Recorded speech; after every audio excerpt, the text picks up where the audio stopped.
Assalamualaikum warahmatullahi wabarakatuh.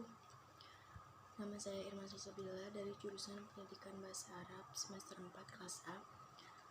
Pada video kali ini kita akan membahas materi tentang metode gramatikal terjemah. Langsung saja, yang pertama latar belakang metode gramatikal terjemah. Gramatika secara bahasa dalam kamus ilmiah populer adalah tata bahasa. Sedangkan terjemah adalah proses penerjemahan dari bahasa asing ke bahasa target. Metode ini merupakan metode pembelajaran bahasa asing yang lebih dulu telah berkembang. Dari namanya bisa kita pahami bahwa dalam penerapan metode ini banyak menekankan pada penggunaan gramatika atau tata bahasa dan praktek penerjemahan dari bahasa ke dalam bahasa sasaran. Lalu apa landasan teori metode gramatika terjemah? Landasan teori metode gramatika terjemah yaitu metode gramatika terjemah adalah metode yang logika semesta yang menyatakan bahwa semua bahasa di dunia dasarnya sama. Jadi, inti dari kegiatan belajar bahasa asing adalah menganalisa tata bahasa, menulis kalimat, dan menghafalkan kosakata sebagai dasar transformasinya ke dalam bahasa yang digunakan sehari-hari. Lalu, apa saja karakteristik metode gramatika terjemah? Karakteristiknya meliputi yang pertama, materi pelajaran terdiri dari buku nahwu, kamus, dan lain sebagainya.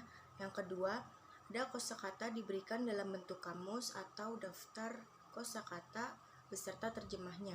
Yang ketiga, teks bacaan berupa karya sastra klasik atau kitab keagamaan lama. Yang keempat, bahasa ibu seorang pelajar digunakan sebagai bahasa pengantar dalam kegiatan belajar mengajar.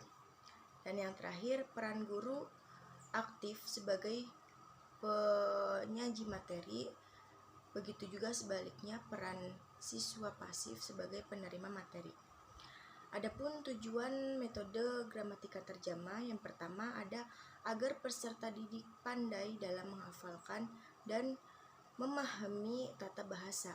Yang kedua, agar peserta didik mampu mengungkapkan ide-ide dengan menerjemahkan bahasa ibu atau bahasa pertama ke dalam bahasa asing yang dipelajarinya.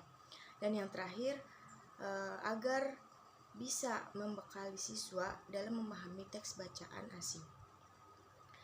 Lalu implementasi metode gramatika terjemah adalah guru membacakan materi yang ada dalam teks bacaan, kemudian siswa mencatat atau menulis arti kata yang diucapkan oleh guru dan mencatat keterangan yang dijelaskan oleh gurunya.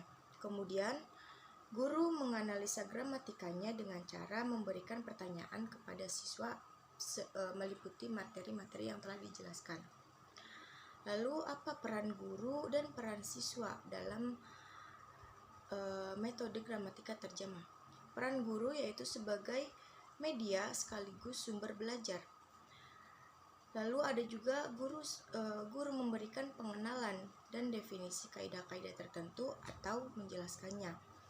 Sedangkan peran siswa adalah harus menghafalkan materi yang disampaikan oleh guru dan memahaminya dengan baik. Selanjutnya yaitu langkah-langkah pembelajaran. Yang pertama, guru memulai pelajaran dengan definisi tata bahasa, kemudian memberikan contoh pada buku teks yang dipakai menggunakan metode deduktif.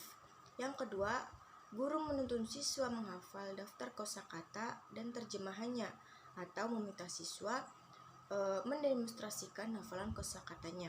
Dan yang terakhir, guru menyuruh siswa membuka buku teks bacaan, kemudian menuntun siswa untuk memahami isi bacaan dengan menerjemahkannya. Dan guru membetulkan jika ada siswa yang salah dalam menerjemahkan teks. Lalu yang terakhir ada evaluasi pembelajaran. Pada sekolah umum atau madrasah kita akan mengenal sistem evaluasi yang meliputi evaluasi awal, evaluasi berkala, dan evaluasi akhir. yang nantinya akan menentukan prestasi belajar siswa tersebut. Sedangkan dalam dunia pesantren kita akan mengenal ada dua evaluasi, yakni sorogan dan juga bandungan. Jadi dapat disimpulkan bahwa metode gramatika terjemah merupakan metode yang digunakan untuk tujuan khusus, yaitu untuk membaca dan memahami bacaan teks Arab klasik. Mungkin hanya itu yang dapat saya sampaikan, kurang lebihnya mohon maaf. Syukran ala ihtimamikum. Wabillahi taufiq wal hidayah. Wassalamualaikum warahmatullahi wabarakatuh.